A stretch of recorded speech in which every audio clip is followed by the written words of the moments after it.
Hello lovely people, ఎలా ఉన్నారు అందరూ? ఇవాళ నేను మీకు కర్ణాటక ఫేమస్, తమిళనాడు ఫేమస్ తట్టె ఇడ్లీ ఎలా చేయాలో చూపించేస్తానండి. తట్టె ఇడ్లీ అంటే ఇది ఎలా ఉంటుందంటే స్పాంజ్ ఉంటుంది కదండి, మన స్పాంజ్ అంత సాఫ్ట్గా ఇడ్లీ ఉంటుందన్నమాట. దాని మీద వీళ్ళు ఒక పొడి జల్లి నెయ్యి వేసి అలా ఇస్తారనమాట. మీరు దీన్ని ఇలా తుంచి అలా నోట్లో వేసుకుంటే అలా కరిగిపోయి గొంతులోకి దిగిపోతుంది. అంత సాఫ్ట్గా ఉంటుందండి. ఇవి ఈజీగా మనం ఒక మంచి సాంబార్, ఒక మంచి చట్నీ పెట్టుకున్నామంటే ఈజీగా 3-4 తట్టె ఇడ్లీ తినేస్తామండి. ఆపుకోలేం అస్సలు. చూడండి ఆ టెక్స్చర్ చూడండి, నేను చూపిస్తాను మీకు ఇప్పుడు. చూసారా ఎలా ఉందో? ఎంత స్పాంజీగా, ఎంత యమ్మీగా, ఎంత బాగుందో. దానికి కాంబినేషన్ చూడండి, అసలు అలా క్లౌడ్ లాగా వచ్చాయన్నమాట ఇడ్లీలు. ఇవి చేసుకోవడం అయితే చాలా ఈజీ అండి. మీరు కనుక ఇవి ఒకసారి మీ ఇంట్లో ట్రై చేశారంటే మీరు రెగ్యులర్గా వీటిని అయితే చేసుకొని తింటారనమాట. అంత టేస్టీగా ఉంటాయి. దీనికి కాంబినేషన్ చట్నీస్ మన ఇష్టం అండి, కానీ ఈ పొడి మాత్రం స్పెషల్గా దీనికోసమే నేను ఇవాళ చేసి మీకు ఈ రెసిపీ కూడా ఈ వీడియోలోనే పెట్టాను. సో ఈ తట్టె ఇడ్లీ ఇలా తుంచుకుని అలా చట్నీలో ముంచుకుని ఇలా నోట్లో వేసుకుంటే అలా కరిగిపోతుందండి. అంత టేస్టీగా ఉంటుందన్నమాట. నా ఫేవరెట్ అండి ఈ తట్టె ఇడ్లీ. పైన కొంచెం సాంబార్ పోసుకున్నారంటే ఇంకా చెప్పనే అవసరం లేదు. మీకు కనుక నా వీడియోస్ యూస్ఫుల్గా ఉంటే తప్పకుండా నా ఛానల్కి అయితే సబ్స్క్రైబ్ చేసుకోండి. నేను ఇలా మంచి మంచి వీడియోస్ మీకు పోస్ట్ చేస్తూ ఉంటాను. సో మనం బ్యాటర్ చేసుకోవాలి కదా. తట్టె ఇడ్లీ బ్యాటర్ చేసుకోవడానికి ఒక మంచి బౌల్ తీసుకుని దాంట్లో 4 కప్పుల ఇడ్లీ బియ్యం కానీ, రేషన్ బియ్యం కానీ, పచ్చి బియ్యం కానీ, మీ ఇష్టం ఏ బియ్యమైనా తీసుకోవచ్చండి. దాంట్లో 1 కప్పు సగ్గుబియ్యం పెద్ద సగ్గుబియ్యం తీసుకోవాలి మీరు. నైలాన్ సగ్గుబియ్యం వద్దండి, బాగా రావు.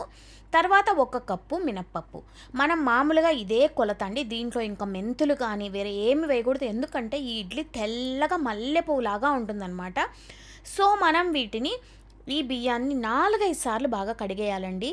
దాంట్లో ఉన్న ఆ పైన ఉన్న పౌడర్ మొత్తం క్లీన్గా పోయి నీట్గా 4-5 సార్లు మంచి నీళ్ళతో కడిగేసుకుని తర్వాత నీళ్లు పోసుకుని దీన్ని ఒక 5 నుంచి 6 గంటలు అయితే మీరు దీన్ని నాననివ్వాలన్నమాట. ఎంత నానితే అంత ఫైన్గా మనకి ఇడ్లీ పిండి రుబ్బడానికి అవుతుంది కాబట్టి. సో బాగా నానిపోయాక మనం దీన్ని మిక్సీ జార్లో వేసుకుని పేస్ట్ చేసుకోవాలండి. మీరు కనుక గ్రైండర్లో వేశారంటే ఇంకా బాగా వస్తాయి ఇడ్లీలు. నేను ఇవాళ మిక్సీలో వేస్తేనే నేను మీకు చూపించాను కదా టెక్స్చర్ ఎంత బాగా వచ్చాయో, చాలా బాగా వచ్చాయండి. సో నేను ఇవాళ మిక్సీలోనే వేసాను అనమాట. ఇలా కొంచెం పప్పు వేసుకుని నేను 2 వాయిల్గా వేశాను. ఫస్ట్ వాయిల్లో కొంచెం ఇలా వేసి నీళ్లు పోసుకుని ఇలా పిండి రుబ్బుకున్నాను. కొంచెం ఇలాగా కన్సిస్టెన్సీ చూసుకోండి, ఇలాగ ఉండాలి. పిండి చూసారా ఎంత తెల్లగా ఎంత బాగుందో. సో మనం ఇలాగా సాఫ్ట్గా బాగా ఫైన్గా రుబ్బేసుకోవాలన్నమాట. చూడండి నేను చూపిస్తున్నాను మీకు. సో తర్వాత నేను సెకండ్ వాయి కూడా వేసేసుకుని ఆ పిండిని కూడా దీంట్లో వేసి కలిపేశాను. నేనైతే మామూలుగా ఎప్పుడైనా తట్టె ఇడ్లీకి నానబెట్టేటప్పుడు ఉప్పు కూడా వేసి కలిపే నానబెట్టేసుకుంటానండి. సో మీరు కూడా ఉప్పు వేసుకుని నానబెట్టేస్తే మనం ఏం చేస్తామంటే నెక్స్ట్ డే మనం ఇది పొంగాక పిండి కలిపేస్తాం కదండి, అప్పుడు మనకి దాంట్లో ఉన్న ఆ సాఫ్ట్గా అలా పొంగు ఉంటుంది కదా పిండి, దాంట్లో ఉన్న ఎయిర్ని మనం రిమూవ్ చేసేస్తాం అన్నమాట ఉప్పు వేసి కలిపేటప్పుడు. అది నాకు నచ్చదు. ఇలా మనం చేసి ఉప్పు ముందే కలిపేసామంటే ఆ ఇడ్లీ బ్యాటర్ ఏరీగా అలాగే ఉంటుంది. మనం ఎక్కువ కలపాల్సిన అవసరం ఉండదు. బాగా ఒక 2-3 సార్లు కలిపేసుకుని ఇడ్లీ వేసేసుకున్నాం అనుకోండి, మీకు చాలా మంచి టెక్స్చర్ వస్తుందన్నమాట. మీరు ఎప్పుడైనా సరే ఇడ్లీలు చేసేటప్పుడు మాత్రం ఈ టిప్ ఫాలో అవ్వండి ఒకసారి. మీరు చూడండి ఎంత చేంజ్ ఉంటుందో. సో మనం పిండి అయితే రెడీ చేసి ఫెర్మెంటేషన్కి పెట్టేసాం. ఇప్పుడు మీకు నేను చెప్పిన స్పెషల్ ఇడ్లీ పొడి అండి ఇది ఎలా చేయాలో చూసేద్దాం. ఇప్పుడు మనం ఏం చేస్తామంటే ఒక బాణట్లో 1 స్పూన్ నూనె వేసుకుని 1 కప్పు మినప్పప్పు, 1 కప్పు శనగపప్పు తీసుకున్నాను నేను.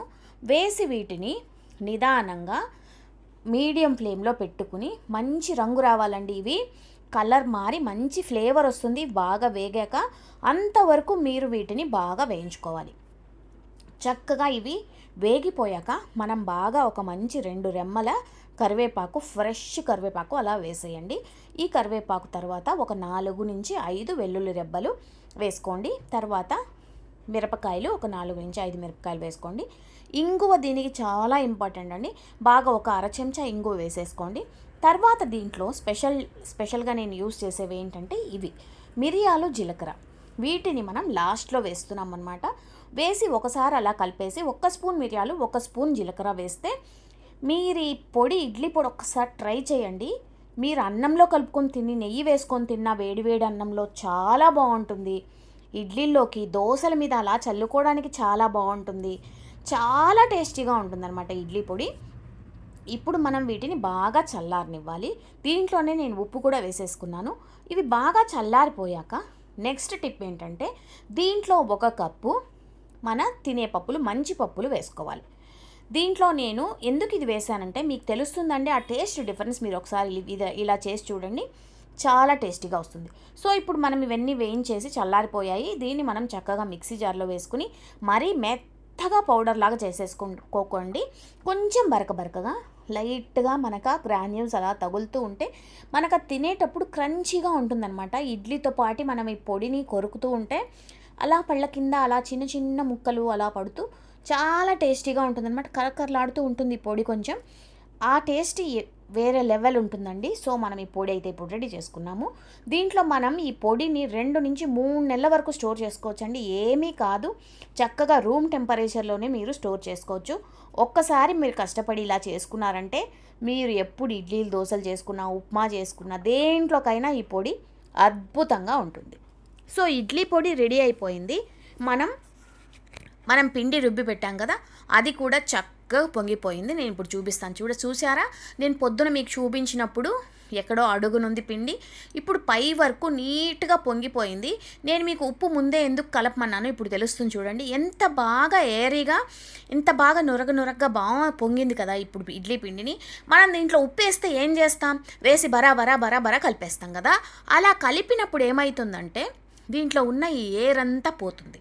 పోయినప్పుడు మన ఇడ్లీలు గట్టిగా రాళ్ళలాగా వస్తాయి. మనం మేకులు కొట్టుకోవడానికి తప్ప దేనికి పనికిరావు. సో ఈ ఇడ్లీలు సాఫ్ట్గా రావాలంటే ఇలాగా మీరు లైట్గా కలపాలన్నమాట. ఎక్కువ బరబర కలిపేకండి. సో ఇప్పుడు నేనైతే ఒక బాణలు పెట్టుకుని, నా దగ్గర తట్టే ఇడ్లీ స్టాండ్ లేదండి. సో నేను నార్మల్గా ఇలా ప్లేట్స్లోనే చేస్తానన్నమాట. సో చక్కగా దానికి నెయ్యి పూసేసుకుని ఇలా మీరు తట్టే ఇడ్లీ స్టాండ్ మీ దగ్గర ఉందంటే దాంట్లో చేసుకోండి. లేదంటే మనకు డబ్బాలు, స్టీల్ డబ్బాలు మూతలు ఉంటాయి కదండి, దాంట్లో మీరు చేసుకోండి, పక్కగా వచ్చేస్తాయి.